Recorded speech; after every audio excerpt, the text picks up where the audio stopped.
વિદ્યાર્થી મિત્રો, પૂજા વિદ્યાલયમાં આપ સૌનું હાર્દિક સ્વાગત છે. ધોરણ 11 વિષય વાણિજ્ય વ્યવસ્થા અને સંચાલન, ચેપ્ટર 6.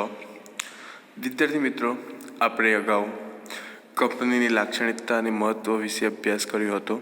હવે આપણે જોઈએ કંપનીના પ્રકારો. તો પહેલો છે ખાસ કાયદા દ્વારા અસ્તિત્વમાં આવતી કંપની. કંપનીનો પ્રકાર છે ખાસ કોઈ કાયદો ઘડવામાં આવે એ દ્વારા શું અસ્તિત્વમાં આવતી કંપની છે. બીજી છે સભ્ય સંખ્યાની દ્રષ્ટિએ કંપની. કે ભાઈ સભ્ય સંખ્યાની દ્રષ્ટિએ શું 3 પ્રકાર પાડવામાં આવે છે કંપનીઓના. એક છે જાહેર કંપની, બીજી છે ખાનગી કંપની અને એક વ્યક્તિની કંપની. આમ સભ્ય સંખ્યાની દ્રષ્ટિએ શું 3 પ્રકાર પાડવામાં આવે છે. એમાં પણ આપણે જોઈએ કે જાહેર કંપની અને ખાનગી કંપની 2 પ્રકારની કંપનીઓ હોય છે અંદર.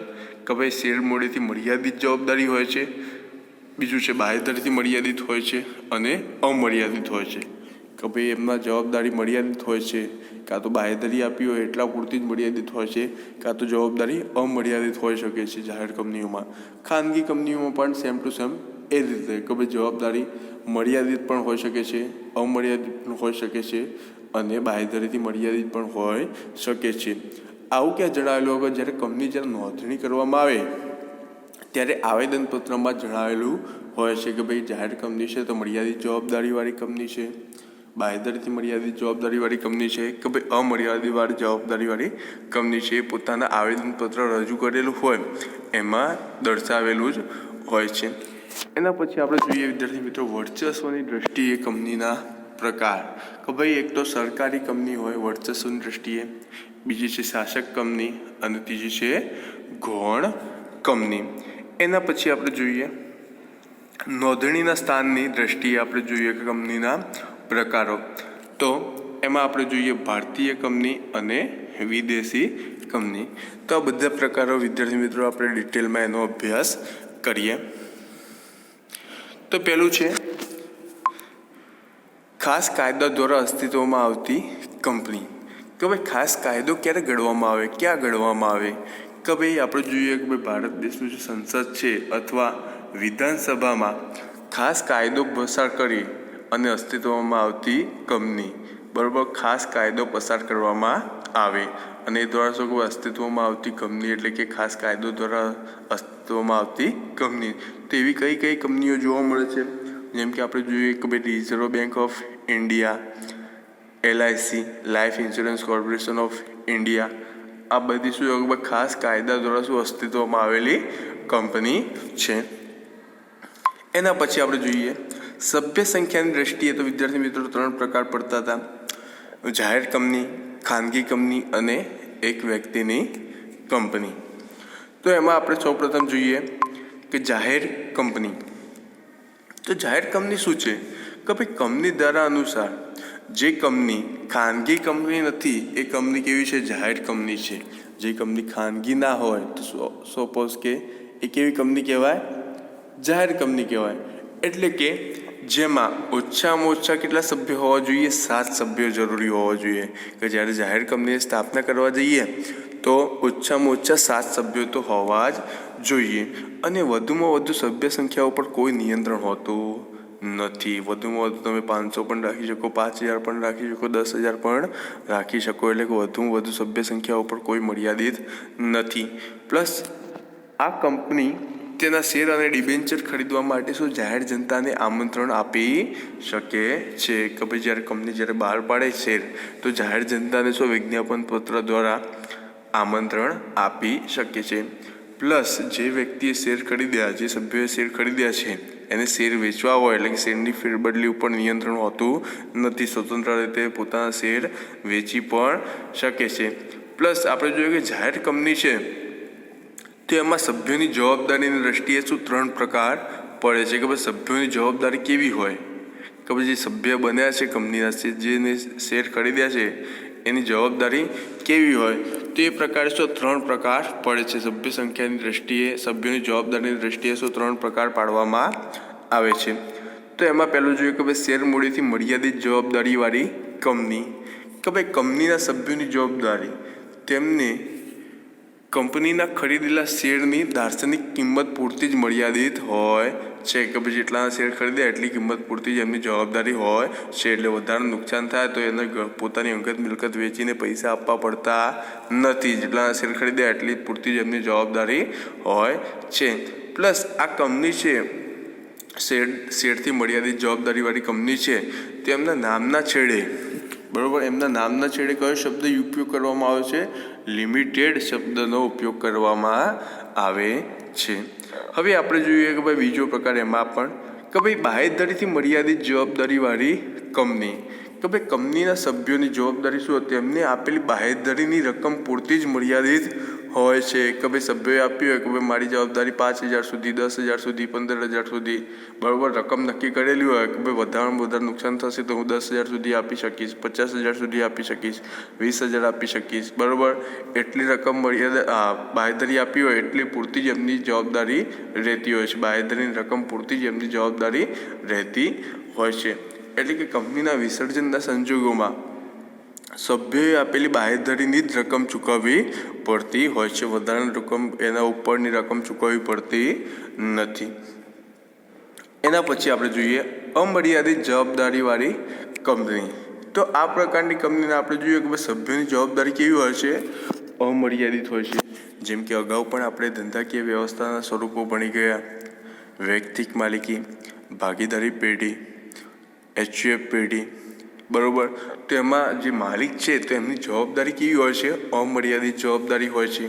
એવી રીતે પણ કંપનીમાં પણ શું અમર્યાદિત જવાબદારીવાળી કંપની જાહેર કંપની હોઈ શકે છે, પણ મોટા ભાગે હોતી નથી. 99% 99% શું જાહેર કંપનીઓ કેવી હોય છે? શેરથી મર્યાદિત જવાબદારીવાળી જ હોય છે.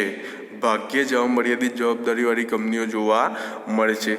એટલે કે આ પ્રકારની કંપનીઓમાં શું સભ્યોની જવાબદારી કેવી હોય છે? અમર્યાદિત હોય છે. એટલે કંપનીનો મિલકતો કરતાં દેવું વધી જાય તો સભ્યોએ શું અંગત રીતે જવાબદાર બને છે. પોતાની અંગત મિલકત વેચીને પણ પોતાનો હિસ્સો આપવો પડે છે. એના પછી આપણે જોઈએ ખાનગી કંપની. તો ખાનગી કંપની એટલે કેવી કંપની કે જેના સભ્યોની સંખ્યા ઓછામાં ઓછા 2 હોય. જાહેર કંપનીમાં આપણે કેટલા સભ્યો હતા? ઓછામાં ઓછા 7. વધુમાં વધુ સભ્ય સંખ્યા ઉપર કોઈ નિયંત્રણ હતું નહીં. પરંતુ આપણે ખાનગી કંપની છે તો જેમાં સભ્ય સંખ્યા ઓછામાં ઓછી કેટલી હોય છે? 2 અને વધુમાં વધુ 200 સુધી જ મર્યાદિત હોય છે. પ્લસ આપણે જોઈએ કે ખાનગી કંપનીના શેરની ફેરબદલી ઉપર શું નિયંત્રણ હોય છે? ફેરબદલી ઉપર શું હોય છે? નિયંત્રણ હોય છે. અને જાહેર જનતાને તેના શેર અને ડિબેન્ચર ખરીદવાનું આમંત્રણ આપી શકાતું નથી. ખાનગી કંપની હોય તો એ વિજ્ઞાપન પત્ર બહાર નાએ પાડી શકે, નાએ આપે આમંત્રણ બરાબર. જાહેર કંપની હોય તો એ આપવું પડે બરાબર. એટલે કે ખાનગી કંપની શું પોતાનું આમંત્રણ જાહેર જનતાને આમંત્રણ આપી શકતી નથી. ખાનગી કંપનીના સભ્યોની જવાબદારીની દ્રષ્ટિએ 3 પ્રકાર છે કે જે રીતે આપણે ભણી ગયા ઉપર. જાહેર કંપનીના જે પ્રકારો છે એવા સેમ ટુ સેમ ખાનગી કંપનીના પણ જવાબદારીને 3 પ્રકારો છે કે ભાઈ મર્યાદિત જવાબદારીવાળી કંપની કે ભાઈ એમ જે શેર ખરીદ્યા છે બરાબર તો એમની શેરની દાર્શનિક કિંમત પૂરતી જ એમની જવાબદારી હોય છે. એટલે કે મર્યાદિત જવાબદારીવાળી કંપની હોય, ખાનગી કંપની હોય, તેમના નામના છેડે શું લગાવવામાં આવે છે? પ્રાઇવેટ લિમિટેડ લગાવવામાં આવે છે. 1 માર્કના ક્વેશ્ચનમાં પૂછાય કે ભાઈ મર્યાદિત જવાબદારીવાળી ખાનગી કંપનીના નામના પાછળ શું લગાવવામાં આવે છે? તો પ્રાઇવેટ લિમિટેડ. જાહેર કંપની હોય તો ખાલી લિમિટેડ જ શબ્દનો ઉપયોગ કરવામાં આવે છે. પછી આપણે બીજું જોઈએ એમાં બાહેધરીથી મર્યાદિત જવાબદારીવાળી કંપની કે ભાઈ કંપનીના સભ્યોની જવાબદારી તેમને આપેલી બાહેધરીની રકમ પૂરતી જ મર્યાદિત હોય છે કે ભાઈ 5,000 10,000 જેટલી બાહેધરી આપે એટલા પૂરતી જ એમને રકમ મર્યાદિત હોય છે બરાબર. વિસર્જન થાય તો એમને એટલા રૂપિયા જ આપવા પડે છે, વધારાના કોઈ રૂપિયા આપવા પડતા નથી. પ્લસ આપણે જોઈએ કંપનીના નામના છેડે બાહેધરીથી મર્યાદિત જવાબદારીવાળી ખાનગી કંપની હોય તો એના નામના છેડે શું લગાવવામાં આવે છે? પ્રાઇવેટ શબ્દ લગાવવામાં આવે છે. ખાલી XYZ પ્રાઇવેટ, XYZ પ્રાઇવેટ બરાબર, ABC પ્રાઇવેટ. લિમિટેડ શબ્દ યુઝ થતો નથી, ખાલી પ્રાઇવેટ શબ્દનો યુઝ થાય છે. એના પછી અમર્યાદિત જવાબદારીવાળી કંપની, કે ભાઈ કંપનીના સભ્યોની જવાબદારી શું અમર્યાદિત હોઈ શકે છે, એટલે કે કંપનીની મિલકત કરતાં દેવા વધી જાય તો સભ્યોએ શું અંગત રીતે જવાબદાર બને છે, પોતાની અંગત મિલકતો વેચીને પણ પોતાનો હિસ્સો આપવો પડે છે. આ કંપનીના નામની પાછળ પણ શું પ્રાઇવેટ શબ્દ જ લખાય છે, જેવું બાંહેધરીમાં લખાય છે પ્રાઇવેટ શબ્દ, એવી રીતે શું અમર્યાદિત જવાબદારીવાળી ખાનગી કંપની હોય એમાં પણ શું પ્રાઇવેટ શબ્દનો જ યુઝ થાય છે. હવે જોઈએ એક વ્યક્તિની કંપની, કે ભાઈ એક માણસની કંપની એટલે કે એવી કંપની કે જેમાં એક જ વ્યક્તિ સભ્ય તરીકે હોય, એક જ વ્યક્તિ સભ્ય તરીકે હોય, એટલે કે એક વ્યક્તિની ખાનગી કંપની. કે ભાઈ કંપનીના સંચાલક હોય તેઓ એક જ સભ્ય સાથે કરાર કરી શકે છે. એક જ વ્યક્તિ કંપનીમાં આવી વ્યક્તિ લિખિત સંમતિ આપી શકે છે. ઉપરાંત કંપનીના નોંધણી વખતે આવેદનપત્ર અને નિયમનપત્રમાં કંપની રજિસ્ટ્રાર સમક્ષ રજૂ કરવું પડે છે. પહેલાં તો આપણે જોયું કે ભાઈ એક વ્યક્તિની કંપની છે પહેલાંના સમયમાં હતી નહીં, કે ભાઈ 1956નો જે કંપની ધારો હતો એ પ્રમાણે છે કે પહેલાંના સમયમાં એક વ્યક્તિની કંપની હોઈ શકે નહીં, એક વ્યક્તિની ખાનગી કંપની હોઈ શકે નહીં. પરંતુ આવી જોગવાઈ શેમાં લાવવામાં આવી છે કે ભાઈ 2013નો જે નવો ધારો છે, નવો કંપની ધારો છે એમાં જોગવાઈ કરવામાં આવી છે કે ભાઈ એક વ્યક્તિની કંપની હોઈ શકે, એક વ્યક્તિની ખાનગી કંપની હોઈ શકે. પહેલાંના સમયમાં હતું નહીં, પણ 2013નો જે કંપની ધારો છે એમાં છૂટછાટ અપાઈ છે કે એમાં જોગવાઈ કરવામાં આવી છે કે ભાઈ એક વ્યક્તિની કંપની ખાનગી કંપની હોઈ શકે છે. એના પછી આપણે જોઈએ વર્ચસ્વની દ્રષ્ટિએ કંપનીના પ્રકાર, કે ભાઈ વર્ચસ્વની દ્રષ્ટિએ શું કે 3 કંપનીઓ હોય છે, સરકારી, શાસક અને ગૌણ. એમાં સરકારી કંપની, કે ભાઈ જે કંપનીની ભરપાઈ થયેલી મૂડીમાં ઓછામાં ઓછા 51%, ઓછામાં ઓછા કેટલા ટકા? 51% કોણ હોવા જોઈએ? સરકારના હોવા જોઈએ.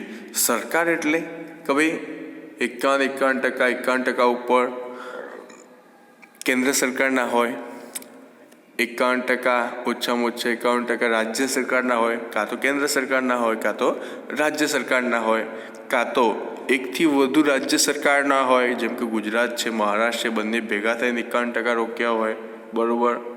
કાં તો કેન્દ્ર સરકાર અને અનેક એકથી વધુ શું રાજ્ય સરકારો હોય સાથે મળીને રોકાણ કરતી હોય, કે ભાઈ કેન્દ્ર સરકાર એટલે કે દિલ્હી ગવર્મેન્ટ હોય, બરાબર. એના પછી આપણે જોઈએ કે ભાઈ રાજ્ય સરકારો ગુજરાત રાજ્ય, મહારાષ્ટ્ર છે, રાજસ્થાન છે, આ બધા ભેગા થઈને એક કંપની બનાવે તો એમાં 51%થી વધુ શેર રાખે તો એવી કંપની કઈ કંપની કહેવાય છે? સરકારી કંપની કહેવાય છે. તો એક્ઝામ્પલ તરીકે કઈ આપણે કંપનીઓ છે સરકારી કંપનીઓ, કે ભાઈ Ashok hotels limited, Bharat heavy electronic limited, Mahabharat telephone Nigam limited, બરાબર. તો આ બધી કેવી કંપનીઓ છે? સરકારી કંપનીઓ છે. એના પછી આપણે જોઈએ શાસક કંપની, કે ભાઈ શાસક કંપની એટલે શું અને ગૌણ કંપની શું? કે ભાઈ એકબીજા જોડે મળતી આવે છે, બરાબર, એકબીજાનો હિસ્સો છે. કે ભાઈ કેવી રીતે? કે ભાઈ કોઈ એક કંપની બીજી કંપનીના શું છે બીજી કંપનીના 50% કરતાં વધુ શેર ધરાવતી હોય અને કંપનીનું બહુમતી સંચાલકોની નિમણૂકનો અધિકાર ધરાવતી હોય તો તેને શું શાસક કંપની કહેવાય. કે ભાઈ એક કંપની છે બીજી કંપનીના 50% ઉપર શેર ધરાવતી હોય